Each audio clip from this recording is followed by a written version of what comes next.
6th chapter, entertainment and history. Things that help refresh our minds and give a feeling of happiness are the sources of entertainment.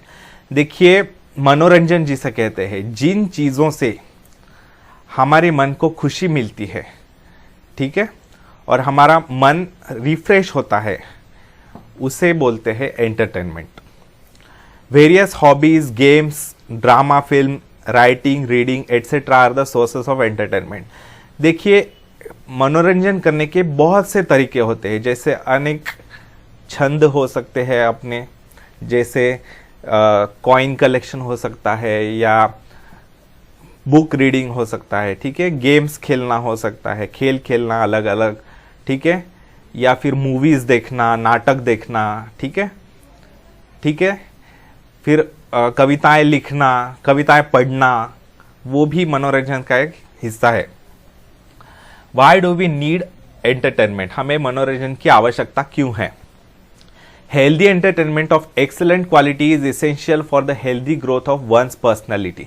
देखिए, अगर किसी की मानसिक दृष्टया अच्छी growth होनी है तो एंटरटेनमेंट काफ़ी आवश्यक होता है. अच्छा एंटरटेनमेंट, ठीक है, अच्छा मनोरंजन बहुत ही आवश्यक होता है व्यक्तिमत्व के विकास के लिए, पर्सनालिटी डेवलपमेंट के लिए बहुत ही आवश्यक होता है entertainment.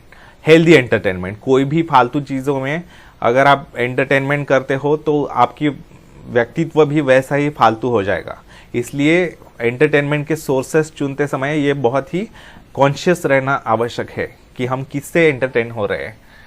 Entertainment keeps our minds lively and fresh. मनोरंजन से हमारा मन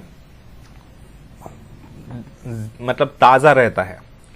it may also make us feel physically more energetic. और उससे हमें फिजिकली भी, शारीरिक दृष्टया भी एक चेतना मिलती है, नव चेतना मिलती है, नई ऊर्जा मिलती है, ठीक है. इसके कारण कई सारे ऑफिसेस में जानबूझकर मतलब म्यूजिक लगाए रखा जाता है, होटल्स में म्यूजिक लगाया जाता है, ठीक है, क्योंकि ऑफिसेस में म्यूजिक लगाने का कारण यह है कि वहाँ के जो वर्कर्स है, वहाँ के जो ऑफिशियल्स है, स्टाफ है, उनका माइंड फ्रेश रहे, ठीक है, इसके कारण.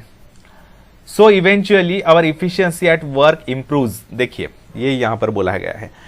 तो फिजिकली भी हमें अच्छा लगता है, ऊर्जा लगती है शारीरिक रीत्या, और मानसिक दृष्टया भी हम फ्रेश हो जाते हैं. इसके कारण हमारा काम करते समय इफिशियंसी बढ़ती है, इफेक्टिव होता है हमारा काम ज़्यादा. Pursuing hobbies and games helps in personality development. कई सारी हॉबीज डेवलप करने से, कई सारे खेल खेलने से हमारी पर्सनैलिटी काफ़ी डेवलप होती है, हमारा व्यक्तित्व का विकास होता है, ठीक है. In India many festivals, sports, dance, music etcetera were developed as forms of entertainment since ancient times. Bharat तो हमारी संस्कृति इतनी समृद्ध है कि हर विषय में, हर जीवन के पहलू में इसके ऊपर अभ्यास किया गया है भारत में. तो भारत में मनोरंजन के लिए कई सारे उत्सव मनाए जाते हैं, कई सारे खेल खेले जाते हैं. डांस, आपको पता है, क्लासिकल डांसेस हमने पढ़े हैं कितने सारे, नृत्य, संगीत, क्लासिकल संगीत भी है. तो ये सारे डेवलप किए गए as a form of entertainment, मनोरंजन के रूप के तौर पर. ये प्राचीन काल से चलते आ रहे हैं. There are varied forms of entertainment available in the modern period as well. और मॉडर्न कालावधि में, आधुनिक समय में भी कई सारे मतलब मनोरंजन के तरीके हैं. देखिए, आपको बहुत ही विचारपूर्वक चुनना है ये मनोरंजन के तरीकों को. आजकल कंप्यूटर के गेम्स कई सारे बच्चे खेलते हैं और उसके कई सारे नुकसान भी है. वो हमने सोशल हेल्थ नाम की साइंस 2 के चैप्टर में सीखा है. तो आप एक्चुअल खेल पर ज़्यादा ध्यान दीजिए, एक्चुअल लोगों से मिले, रीडिंग में ज़्यादा दिलचस्पी ले, राइटिंग में दिलचस्पी ले, ठीक है. तो उससे आपकी पर्सनैलिटी काफ़ी अच्छी होगी, डेवलप होगी.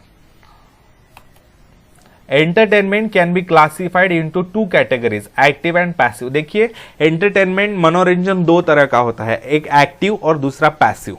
Active entertainment anticipates an individuals mental physical participation. देखिए एक्टिव एंटरटेनमेंट मतलब जिसमें व्यक्ति का हिस्सा लेना अपेक्षित होता है, मतलब उसका मानसिक रीत्या और शारीरिक दृष्टया उसका हिस्सा लेना आवश्यक होता है। जैसे एक मैं उदाहरण देता हूं, देखिए अगर आप कंप्यूटर पर गेम खेल रहे हो तो वो हो गया एक्टिव एंटरटेनमेंट। अगर आप कंप्यूटर पर कोई मूवी देख रहे हो तो वो हो गया पैसिव एंटरटेनमेंट। मतलब देखिए अगर आप मतलब थोड़ी देर इधर उधर भी देखते हैं, मूवी देखते समय इधर उधर भी आपका ध्यान चला जाता है तो कोई हर्ज नहीं, मूवी चलती रहती है। लेकिन गेम खेलते समय अगर आप मतलब अगर आपका ध्यान भटक जाता है तो वो गेम ओवर हो जाएगा आपका, ठीक है। तो उसे बोलते हैं गेम खेल रहे हो आप तो वो हो गया एक्टिव पार्टिसिपेशन, एक्टिव एंटरटेनमेंट। अगर आप मूवी देख रहे हैं, कोई नाटक देख रहे हैं, गाने सुन रहे हैं, जैसे आप नहाते समय वगैरह गाने सुनते होंगे तो वो हो गया पैसिव एंटरटेनमेंट, क्योंकि नहाते समय आप पूरा कंसंट्रेट किए बिना भी आधा ध्यान नहाने की तरफ, आधा ध्यान गानों की तरफ देकर भी एंजॉय कर सकते हैं, तो उसे बोलते हैं पैसिव एंटरटेनमेंट। तो active entertainment anticipates and individuals mental and physical participation, जिसमें मेंटल और फिजिकल पार्टिसिपेशन अपेक्षित होता है किसी व्यक्ति का, उसे बोलते हैं active entertainment. Practising of handicrafts and participating in sports activities are examples of active entertainment. कई सारे खेल खेलना, जैसे क्रिकेट होता है, हॉकी होता है, ये इनसे एंटरटेनमेंट भी होता है, लेकिन ये एक्टिव एंटरटेनमेंट है, ठीक है।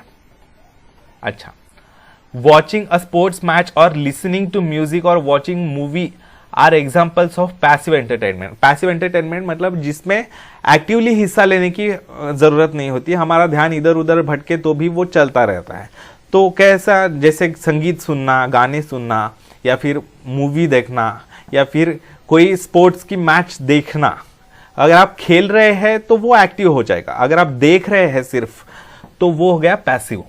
इन this type of entertainment we are not actual participants but only viewers, जिसमें हम एक्चुअली हिस्सा नहीं लेते लेकिन सिर्फ देख रहे होते हैं, उसे बोलते हैं पैसिव, ठीक है।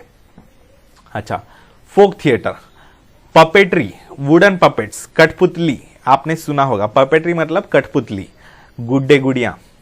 Remains of clay dolls have been found in the excavations of archaeological sites of Harappan civilization as well as sites in Egypt and Greece। देखिए हमारे जो पूर्वज थे हड़प्पा मोहनजोदारो के, उतना ही नहीं, इजिप्ट में या ग्रीस में भी जो पुरातत्व शास्त्रों ने जब एक्सकैवेशन किया, वहां पर उत्खनन किया, खोद कर निकाला, तब कई सारे क्ले के डॉल्स मिले, मिट्टी के डॉल्स मिले, गुड़िया।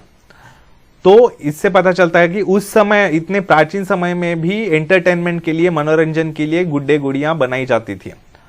It is possible that they were used as puppets, तो ये बच्चों को खेलने के लिए या उनको दिखाने के लिए शो, तो ये पपेट्स यूज किए जाते होंगे, ऐसा अंदाजा है। In ancient India materials like wood, wool, leather, horns, ivory were use to make puppets. प्राचीन भारत में लकड़ी से या फिर लोकर की मदद से, वुल, ठीक है, फिर लेदर, चमड़े की मदद से, हॉर्न्स, सींग होते हैं ना जानवरों के सींग, उनकी मदद से, या आइवरी, आइवरी मतलब हस्तिदंत, हाथी के दांत, इसका इस्तेमाल आज के जमाने में पाबंद कर दिया गया है, सरकार ने पाबंदी लगाई है उसके ऊपर। तो इनकी मदद से पपेट्स बनाए जाते थे, कठपुतलियां या गुड्डे गुड़ियां बनाई जाती थी। The kathputli, a traditional art of puppetry in India, has two styles, one that developed in Rajasthan and the other in southern regions of India. देखिए कठपुतली दो पद्धति में, दो शैलियों में दिखाई जाती है भारत में। एक स्टाइल जो है, एक शैली जो है वो राजस्थान में डेवलप हुई और दूसरी जो है वो सदर्न रीजन में, दक्षिण भारत में विकसित हुई। The artist who stage kathputli shows are found in Uttar Pradesh, Maharashtra, Rajasthan, Assam, waste Bengal, Andhra Pradesh, Telangana, Karnataka and Kerala. देखिए जो कलाकार होते हैं कठपुतली शोज दिखाने वाले, वो उत्तर प्रदेश में पाए जाते हैं, महाराष्ट्र, राजस्थान, आसाम, वेस्ट बंगाल, इन सारे स्टेट्स में पाए जाते हैं। The role of the narrator known as sutradhar is very crucial in the success of kathputli stage show. देखिए जैसे कोई भी शो अगर आप देखते होंगे, मॉडर्न शोज भी देखते होंगे टीवी पर वगैरह, तो उसमें एंकर पर्सन होता है जो हमें बताते रहता है कि क्या चल रहा है या क्या होने वाला है। तो उससे हमें पता चलता है कि शो में क्या चल रहा है, what's going on and what will happen, ये हमें पता चलता है। तो पुराने समय में उसे सूत्रधार कहते थे, मतलब नैरेटर, एंकर की भूमिका को सूत्रधार कहते हैं। तो उसकी भूमिका काफी महत्वपूर्ण रहती थी क्योंकि वो पूरी कमेंट्री बताता था, स्टोरी नैरेटिंग, स्टोरी कैसे क्या घट रही है। सिर्फ अगर गुड्डे गुड़ियां कठपुतलियां नाच रही है तो उससे कुछ पता नहीं चलेगा, इसलिए बैकग्राउंड में उसका आवाज भी चलता रहता था, वो बताते रहता था कि क्या स्टोरी चल रही है, क्या घटनाएं घट रही है, उसके अनुसार वो गुड्डे गुड़ियां मतलब नचाता था उनको। तो उनका सूत्रधार का रोल काफी महत्वपूर्ण है कठपुतली स्टेज शो के सक्सेस में। The stage for this puppetry show is quite small, but the puppeteers use light and sound effects in an ingenious way. तो देखिए, पपेट्री का स्टेज काफी छोटा सा होता है, लेकिन उसमें प्रकाश और आवाज का साउंड इफेक्ट्स और लाइट इफेक्ट्स काफी इंजीनियस वे से, मतलब आइडिया कल्पक तरीके से यूज किए जाते हैं। ठीक है, तो उससे ये काफी एंटरटेनिंग होता है। Shadow puppets, hand puppets, wooden puppets and string puppets are used in kathputli shows. तो इनके लिए आप शैडो पपेट्स, हैंड पपेट्स, ये यूट्यूब पर जाकर ये टाइप करके फाइंड कर सकते हैं। शैडो पपेट्स टाइप करके आप देख सकते हैं शैडो पपेट शो कैसा होता है, हैंड पपेट्स कैसे होते हैं, वुडन पपेट्स। ठीक है, हैंड पपेट्स मतलब जैसे सॉक्स में अगर हाथ डालोगे आप और उसके अंगूठा और ऊपर की उंगलियों की मदद से अगर उसका मुंह बनाओगे तो उसे मतलब हैंड पपेट्स कह सकते हैं। ठीक है, स्ट्रिंग पपेट्स मतलब उसे धागे बांधे हुए होते हैं और ऊपर से कंट्रोल किया जाता है। ठीक है, तो ये आप सारे टाइप करके देख सकते हैं यूट्यूब पर, इंटरनेट पर आप जो चाहे वो देख सकते हैं। अच्छा, Dashavatar theatre, next point. Dashavatar is part of folk theatre in Maharashtra. लोकनाट्य का एक प्रकार है दशावतार, भारत में, महाराष्ट्र में पर्टिकुलरली, वो पर्टिकुलरली कोकण रीजन में काफी फेमस है। Dashavatar shows are presented in the regions of Konkan and Goa after harvesting season is over.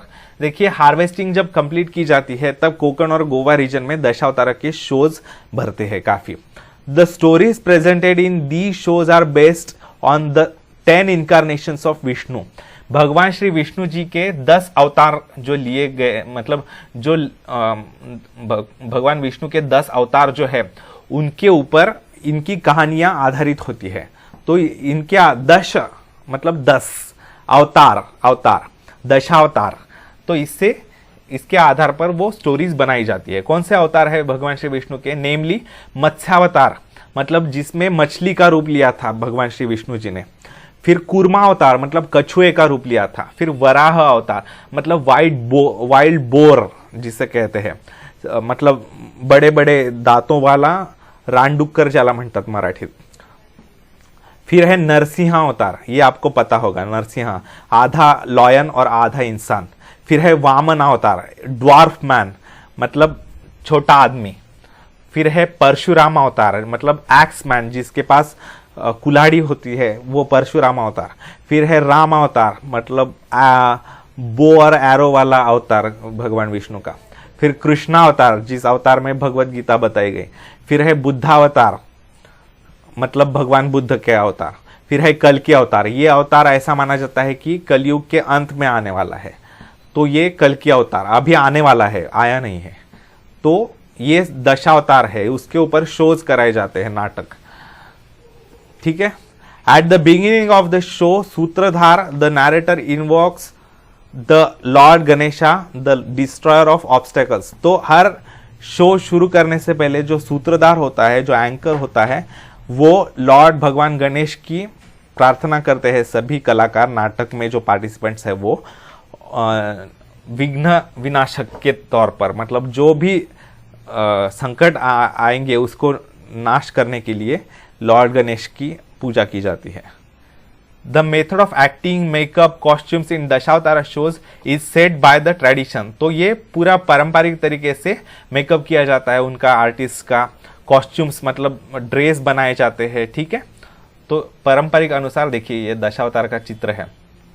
अच्छा, the show is mostly musical but sometimes there may be a few spontaneous dialogues. Mostly देखिए गाने ही होते हैं दशावतारा के show में, लेकिन थोड़े बहुत इंस्टेंट डायलॉग्स भी बताए जाते हैं। The characters representing gods use wooden mask. कई बार भगवान के रोल करने वाले जो कैरेक्टर्स होते हैं वो वुडन मास्क, लकड़ी के मास्क यूज करते हैं। The show ends by breaking dahi handi. Show जो है आखिर में एंड दही हंडी ब्रेक करके किया जाता है। An earthen pot of curds followed by aarti singing praises of the god. तो आरती की जाती है और भगवान की आरती की जाती है। अच्छा, in the 18th century Shyamji Naik Kale started a phad. Phad मतलब देखिए the meaning of phad is a troupe. Troupe म्हणजे मराठीत ज्याला म्हणतात मंडळ, भजनी मंडळ, नाटक मंडली वगैरह होते हैं ना, उसे बोलते हैं फड ऑफ दशावतार। तो श्यामजी नाईक काळे जी ने दशावतार का फड स्थापित किया। Artist which use to perform all over Maharashtra. तो ये उनका जो फड था वो पूरे महाराष्ट्र में नाटक दिखाते थे।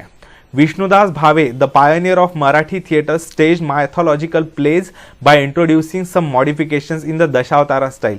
तो इसी दशावतारा का मॉडिफाई करके, उसमें थोड़े बदलाव करके विष्णुदास भावे जी ने, हमारे मराठी नाटक के पायनियर मतलब संस्थापक जिन्हें कहा जाता है, father of Marathi theatre, Vishnudas Bhave, तो उन्होंने जो हमारे जो महाभारत, रामायण, उसके जो पात्र है, उसके जो कैरेक्टर्स है, उनके ऊपर कई सारे नाटक बनाए दशावतार स्टाइल में, थोड़ा मॉडिफिकेशंस करके। Thus the origins of the Marathi theatre can be trace to Dashavatara tradition. तो मराठी नाटक जो है, नाट्यभूमि जो बनी, उसका ओरिजिन जो है, मूल, वो दशावतार परंपरा की तरफ जाता है। फिर है भजन, सिंगिंग डिवोशनल सॉन्ग्स, मतलब भक्तिमय गाने जो गाए जाते हैं भगवान की तारीफ करने के लिए, उसे बोलते हैं भजन।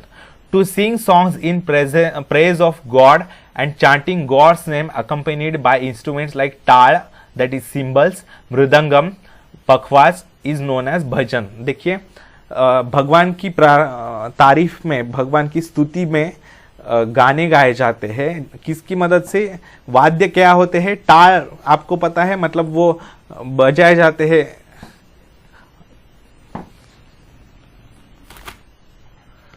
टाल मतलब एक ऐसा वाद्य जिसकी आवाज ऐसे आती है, सुनिए, आप सुन सकते हैं, तो इसे बोलते हैं टाल। फिर मृदंग जैसे ढोलकी जैसे होता है, पखवाज भी ढोलकी जैसा ही होता है, उनकी मदद से भजन किया जाता है। There are two types of bhajan, chakri bhajan and सोंगी भजन। दो तरह के भजन होते हैं, दो टाइप्स है भजन के, एक है चक्री भजन और दूसरा है सोंगी भजन। चक्री भजन किसे बोलते हैं? Devotees keep moving in circular fashion and sing without break.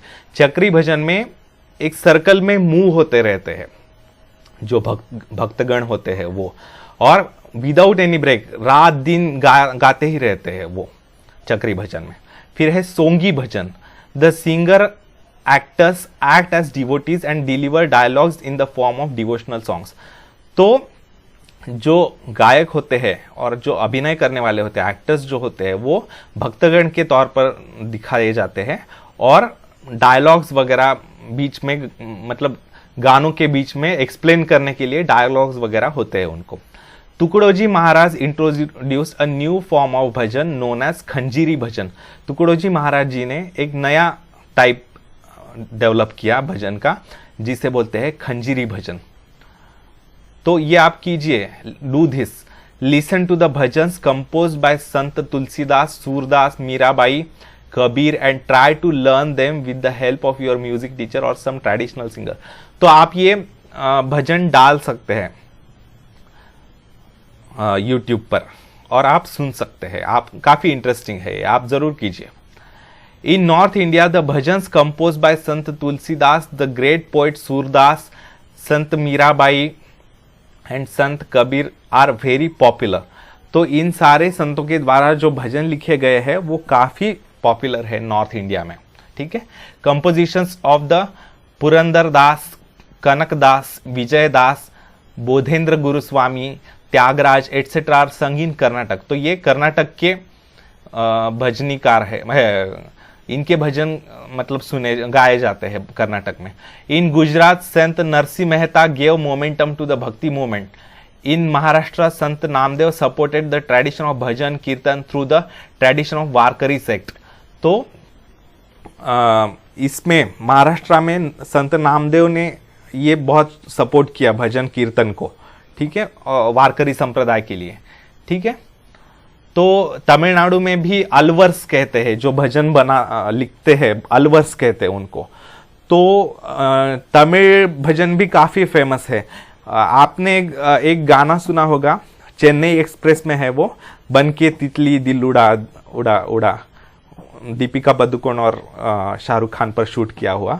उसमें जो स्टार्टिंग में जो तमिल पार्ट है, वो जो पार्ट है वो 6वीं शताब्दी में एक तमिल भजनीकार द्वारा लिखा गया भगवान कृष्ण का भजन है वो आप सुनिए। ठीक है, बन के तितली उड़ा का स्टार्टिंग पार्ट। ठीक है, the Warkari sect developed a glorious tradition of bhajan kirtan. Warkari संप्रदाय जो है, संप्रदाय मतलब सेक्ट होते हैं, मतलब धर्म में, हिंदू धर्म में अलग अलग सेक्ट्स है। जातियां अलग बात है और सेक्ट मतलब संप्रदाय अलग बात है। देखिए हिंदू धर्म में जैसे देवी की पूजा करने वाले भगवान, मतलब दुर्गा देवी की पूजा करने वाले है, शक्ति जिसे बोलते हैं, शक्ति की पूजा करने वाले उनका सेक्ट है शाक्त, उनका संप्रदाय है शाक्त संप्रदाय। फिर भगवान शिव की पूजा करने वाले जो है उनका संप्रदाय है शैव। फिर अलग अलग देवताओं की पूजा करने वालों का सेक्ट है, संप्रदाय है स्मार्त। और भगवान श्री विष्णु की पूजा करने वालों का संप्रदाय है वैष्णव। ऐसे अलग अलग संप्रदाय है। जैसे इस्लाम में भी, मुसलमानों में भी सुन्नी और शिया ऐसे अलग अलग संप्रदाय है। या फिर क्रिश्चियनिटी में भी रोमन कैथोलिक है, प्रोटेस्टेंट है, ऐसे अलग अलग संप्रदाय है, उन्हें बोलते हैं सेक्ट। ठीक है, you would like to know this, there are 2 main traditions of kirtan. कीर्तन की 2 परंपराएं हैं, नारदीय कीर्तन और हरिदासी कीर्तन। सेकंड, वारकरी कीर्तन। 2 तरह के कीर्तन की परंपराएं हैं, नारदीय कीर्तन और वारकरी कीर्तन। उससे नारदीय को हरिदासी कीर्तन भी कहा जाता है। हरिदासी कीर्तन इज अ सोलो परफॉर्मेंस। हरिदासी कीर्तन जो होता है वो अकेला व्यक्ति परफॉर्म करता है और उसे ऑडियंस देखती है, जो प्रेक्षक होते हैं वो देखते हैं। इट हैज 2 पार्ट्स, पूर्व रंग एंड उत्तर रंग। मतलब स्टार्टिंग और एंडिंग जैसा, मतलब नमन, प्रेजिंग गॉड, नमन किया जाता है जिसमें भगवान की स्तुति की जाती है। फिर है निरूपणाचा अभंग, मतलब singing a composition that leads to main theme. मतलब मेन स्टोरी लाइन की जो थीम होती है उसे बोलते हैं निरूपणाचा अभंग। And nirupan, explanation of the main theme. फिर निरूपणाचा अभंग में गाने गाकर बताया जाता है और उस गानों का एक्सप्लेनेशन जिसे कहा जाता है उसे निरूपण कहते हैं, explanation of the main theme. Comprise the पूर्व रंग, ये सभी मतलब नमन और निरूपणाचा अभंग और निरूपण, ये सारे पूर्व रंग के हिस्से में आते हैं, उसे बोलते हैं पूर्व रंग। और narration of a story to illustrate the main theme comprises Uttar Rang. मतलब उस भजन में जो स्टोरी बताई गई है वो स्टोरी बताना, अनफोल्ड करके, उसे एक्सप्लेन करके बताना, उसे बोलते हैं उत्तर रंग। इन द वारकरी कीर्तन collective participation is more important. देखिए हरिदासी कीर्तन या नारदीय कीर्तन में कैसा है, एक आदमी, एक व्यक्ति कीर्तन करती है और बाकी सारे लोग उन्हें देखते हैं, ऐसी परंपरा है। लेकिन वारकरी कीर्तन में कैसी है, सभी लोग मिलजुल कर गाने गाते हैं, सभी लोग मिलकर कीर्तन करते हैं, ये ऐसी परंपरा है। The players of symbols also play an important part along with the कीर्तनकार। टाळ वाजवणं ही महत्वपूर्ण भूमिका है कीर्तन, वारकरी कीर्तनामध्ये ताल बजाए जाते हैं, सिंबल्स जिन्हें कहते हैं। तो जिनकी आवाज मैंने अभी आपको सुनाई ना, ऐसी, जय जय राम कृष्ण हरि, जय जय राम कृष्ण हरि। तो ऐसे बजाए जाते हैं, उन्हें कहते हैं सिंबल्स। तो ऐसे कीर्तन किए जाते हैं, वो है वारकरी कीर्तन, जिसमें सारे लोग पार्टिसिपेट करते हैं। During the independence movement a new type of कीर्तन वॉज डेवलप्ड नोन एज राष्ट्रीय कीर्तन। स्वतंत्रता संग्राम जब चल रहा था, सारे लोग अपना अपना कंट्रीब्यूशन दे रहे थे, तो उसमें राष्ट्रीय कीर्तन नाम का एक नया प्रकार डेवलप हुआ। It places more importance on creating awareness by narrating the life stories of great leaders of Indian independence movements, scientists, social reformers, etc. तो राष्ट्रीय कीर्तन में जो राष्ट्र के हित में जो बातें हैं, देशभक्ति की बातें हैं, उन्हें बताया जाता है, या फिर राष्ट्र के लिए जिन्होंने महान कार्य किया है उनके बारे में बताया जाता है। जैसे स्वतंत्रता संग्राम के बारे में जो महान लीडर्स थे हमारे, गांधी जी, सुभाष चंद्र नेहरू, सुभाष चंद्र बोस, नेहरू जी वगैरह, तो उनके बारे में बताया जाता है। फिर साइंटिस्ट जो है हमारे देश के, उनके बारे में बताया जाता है। सामाजिक सुधारणाएं जिन्होंने की है उनके बारे में बताया जाता है। The tradition of Rashtriya kirtan was started by Dattopant Patwardhan of Wai in Maharashtra. Wai के दत्तोपंत पटवर्धन जी ने राष्ट्रीय कीर्तन शुरू किया था। Members of Satyashodhak Samaj was founded by Mahatma Jyotirao Phule also used कीर्तन as a medium of creating social awareness। तो सत्यशोधक समाज की स्थापना महात्मा ज्योतिराव फुले जी ने की थी। तो वो समाज सुधारक थे, और उन्होंने उन जो सत्यशोधक समाज के जो मेंबर्स थे उन्होंने भी कीर्तन का उपयोग करके काफी सामाजिक सुधारणाएं की। The style of kirtan by Sant Gadge Maharaj resembled closely to Satyashodhak style of kirtan. तो संत गाड़गे महाराज जो थे, उनकी स्टाइल जो थी कीर्तन की, वो सत्यशोधक स्टाइल से मिलती जुलती थी। He used to throw light on issues like abolition of caste, cleanliness, de-addiction, etc. तो उन्होंने भी समाज के जो अवगुण थे, बुरे गुण थे, उनके ऊपर हाईलाइट किया और उनके ऊपर काफी निंदा की उनकी, और लोगों में जागृति लाने की कोशिश की। जैसे कास्ट सिस्टम है, या फिर स्वच्छता, या फिर व्यसन होता है, डी एडिक्शन उसे बोलते हैं, शराब या फिर गुटखा, सिगरेट, तंबाकू, उसके ऊपर निंदा करने वाली। कीर्तन traditionally Narad Muni is suppose to be founder of the kirtan tradition. Narad Muni जो है, जो नारायण नारायण करते रहते हैं, हमेशा भगवान श्री नारायण का नाम लेते रहते हैं, उन्हें फाउंडर ऑफ कीर्तन ट्रेडिशन माना जाता है। मतलब उन्होंने कीर्तन परंपरा शुरू की, ऐसा माना जाता है। Sant Namdev is known as the first kirtankar of Maharashtra. Sant Namdev जो है वो पहले कीर्तनकार माने जाते हैं महाराष्ट्र के। Other saints help the tradition to flourish. बाकी संतों ने भी अपनी अपनी भूमिका अदा की कीर्तन को फ्लरिश करने में। The kirtankar is also known as Haridas और कथेकरी बुआ। कीर्तनकार जो होता है, जो कीर्तन गाता है या एक्सप्लेन करता है, उसे हरिदास या कथेकरी बुआ कहा जाता है।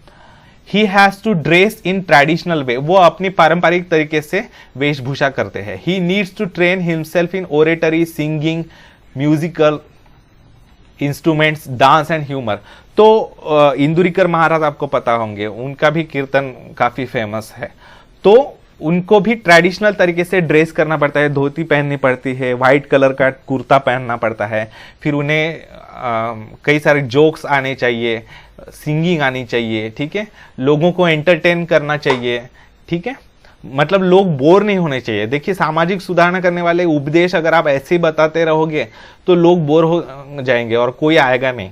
उनको एंटरटेनिंग तरीके से बताना आवश्यक होता है। He needs to be well inform. उन्हें आजकल की घटनाओं के बारे में पूरा इंफॉर्मेशन होना आवश्यक होता है। कीर्तन is perform in a temple और इन द प्रिसिंट्स ऑफ टेम्पल। तो कीर्तन जो है वो मंदिर में किया जाता है या फिर मंदिर के सीमाओं में किया जाता है, मंदिर के एरिया में किया जाता है, ठीक है। Lalit, Lalit is an old form of entertainment in Maharashtra. Lalit एक मतलब मनोरंजन का एक पुराना तरीका है। It belongs to the tradition of Naradiya kirtan. Naradiya kirtan का ही एक टाइप है ये Lalit. It is quite popular in Goa and Konkan. ये महत्वपूर्ण है कि ये गोवा और कोकण में काफी फेमस है। During the performance of Lalit on the occasion of religious festivals, it is presumed that the presiding deity of the festival is present on the throne, and then she is invoked and fulfillment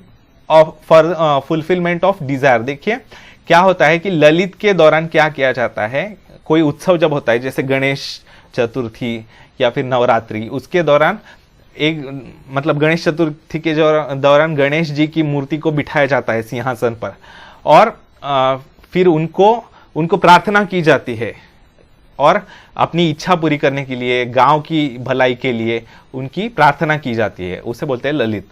the invocation continues as follows. तो वो प्रार्थना कैसे की जाती है वो देखेंगे. Let everybody be granted their desire, let entire village live in happiness till we perform next Lalit. देखिए कैसा है कि सभी की इच्छाएं मनोकामनाएं पूरी हो जाए, पूरा गांव जो है वो सुख शांति में बना रहे जब तक हम अगला ललित परफॉर्म नहीं करते, मतलब शायद अगले साल. ठीक है. Let the internal clashes vanish with the performance of Lalit.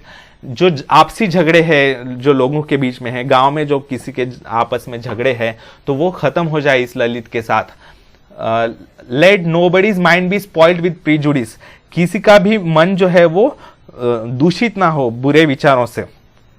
Let all transactions happen with clear mind. सारे जो व्यवहार है, सारे जो बिजनेस है, वो सारी शुद्ध मनोकामनाओं से हो, कोई भी बदमाशी ना करे उसमें. Let the community's behaviour be pious. सभी जो समाज है वो पूरा धार्मिक, पायस मतलब धार्मिक तरीके से बिहेव करे.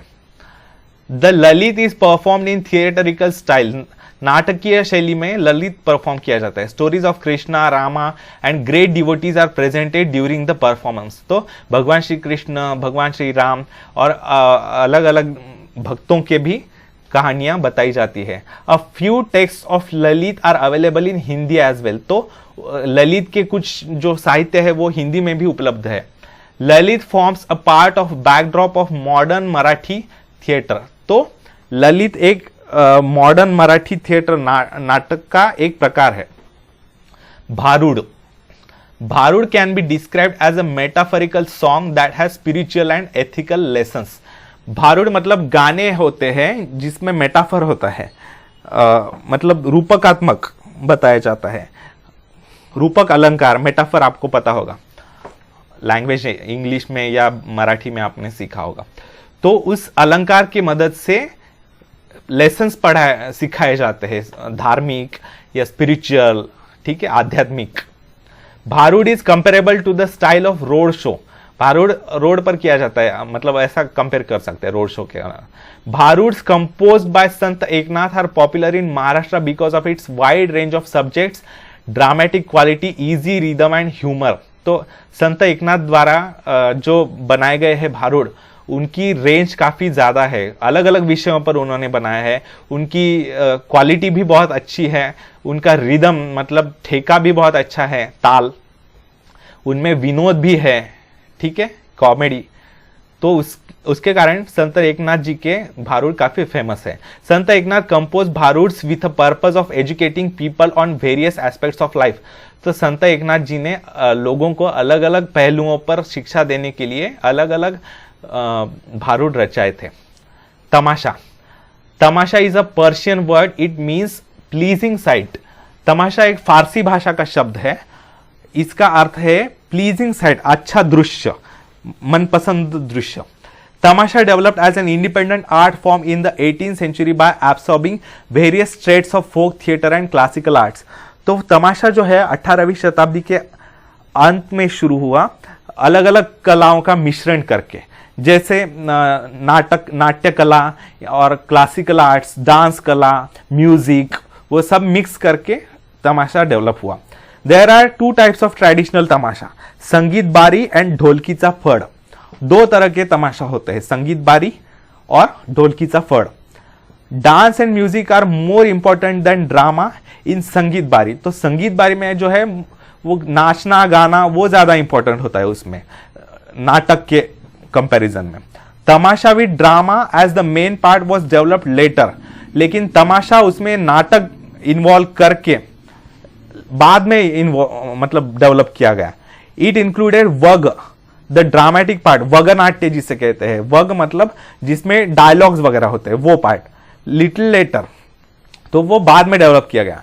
द वग becomes very lively and entertaining because of it's spontaneous humour.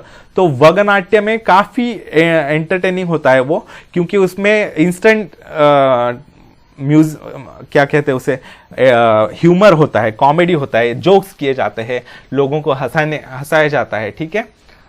The show begins by singing the praise of lord Ganesha known as Gana. तो भगवान श्री गणेश की प्रार्थना करके शो शुरू किया जाता है। It is followed by the presentation of gaulan. Gaulan मतलब जो भगवान श्री कृष्ण के जो गोपियां थी उनकी वो गा रही है भगवान कृष्ण की तारीफ, ऐसे बनाया जाता है वो गाना। The second part of tamasha presents the vag. Second part जो होता है वो वग नाट्य में आता है। The popular plays like Vichha Majhi Puri Kara, Gadhavacha Lagna are examples of modern form of Tamasha.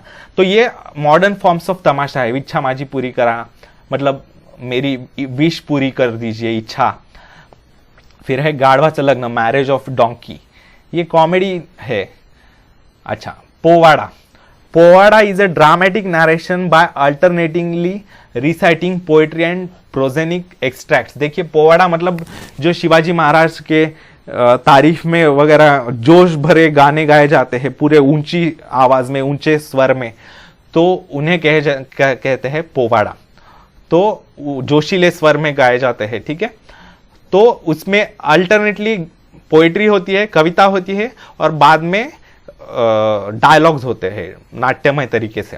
Powada नैरेट्स great deeds of heroic man and women in a very forceful and inspiring style. तो बहुत ही प्रेरणात्मक तरीके से, बहुत ही ऊंचे आवाज में पोवाड़े गाए जाते हैं। The powada compose by Agyandas, a contemporary poet of Chhatrapati Shivaji Maharaj, narrating the incidents of the killing of Afzal Khan and another one on the battle of Sinhgarh, composed by Tulsidas, are two well known examples of powada. जो शिवाजी महाराज के कार्यकाल में थे, अज्ञानदास नाम के एक poet, उन्होंने जो वर्णन किया है अफजल खान का वध करते हुए छत्रपति शिवाजी महाराज का, तो उसका सीन इतना ब्यूटीफुली उन्होंने बनाया है कि वो आंखों के सामने वो सीन खड़ा रहता है, वो पूरा नाट्य दिखने लगता है, इमेजिनरी। तो दूसरा जो है सिंहगढ़ का युद्ध, वो भी बहुत अच्छे तरीके से तुलसीदास जी ने कंपोज किया है। In the British period powadas narrating the stories of Umaji Naik, Chaphekar brothers, Mahatma Gandhi were compose. तो बाद में अंग्रेजों के कार्यकाल में जो क्रांतिकारी थे जैसे उमाजी नाइक, चाफेकर बंधु, महात्मा गांधी, उनके तारीफ में और उनका महानता गाने वाले पोवाड़े बनाए गए। During the Samyukta Maharashtra movement the powadas were used as medium of creating public awareness.